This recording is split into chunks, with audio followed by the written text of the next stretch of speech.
வணக்கம்.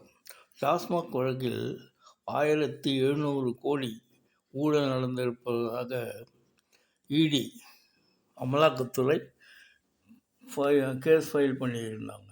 ஆனால் அது 1000 கோடி அப்படின்ட்டு திரும்ப அவங்க மாற்றியிருக்காங்களாம்.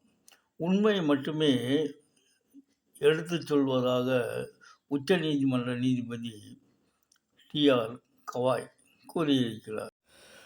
நிர்ணயித்த விலையை விட 10 ரூபாய் அதிகம் தராமல் ஒரு சின்ன பாட்டில் கூட வெளியே வராது என்பது எல்லோருக்குமே தெரிந்த விஷயம்தான். இது பெருமளவு ஊழல் நடந்திருப்பது கண்கூடாக உண்மை. இந்த வழக்கு, டாஸ்மாக் வழக்கு, சுப்ரீம் கோர்ட்டில் இன்னும் நடந்து கொண்டிருக்கிறது. பாலாஜி மீது அவர் ஜாமீன் வழங்கப்பட்டுவிட்டது. இருந்தாலும் இந்த கேஸ் இன்னும் நடந்து கொண்டிருக்கிறது. உண்மையை மட்டுமே தான் நாங்கள் சொல்லுகிறோம்.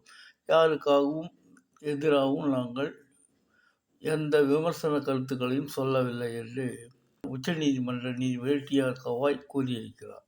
இந்த மேல்முறையீட்டு மனுவில் அமலாக்கத்துறையின் சார்பில் எஸ்ஏ ராஜு என்ற வழக்கறிஞர் வாதிட்டார்.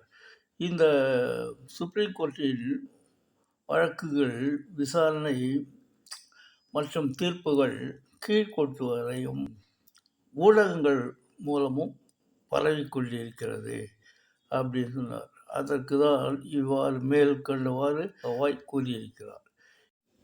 அது மட்டுமல்ல, உயர்நீதிமன்றங்கள் எல்லாம் சுப்ரீம் கோர்ட்டுக்கு கீழானவை என்று பொருள் அல்ல. எல்லா உயர் நீதிமன்றங்களும் எல்லா நீதிபதியும் சமமானவர்கள்தான். நீதியை எல்லோருக்கும் சமமானதுதான். நீதிமன்றங்கள் சமமானவை என்று அவர் நீதிமன்றங்களை உயர்த்தி பேசினார். ஏனென்றால் உயர் நீதிமன்றங்கள் வழங்கும் தீர்ப்புக்கு உச்ச நீதிமன்றங்கள் இடைக்கால தடை விதிப்பதுடன் தமிழக அரசை எதிர்த்து வழக்கு தொடுப்பவர்களுக்கு அபராதம் 1 லட்சம் முதல் 10 லட்சம் வரை அபராதம் விதிப்பது ஒரு காரணமாக இருக்கும். அதற்காக இந்த விளக்கம் கொடுத்திருக்கலாம் என்று ஊடகங்கள் சூசகமாக கூறி வருகின்றன. தேங்க்ஸ் ஃபார் வாட்சிங்.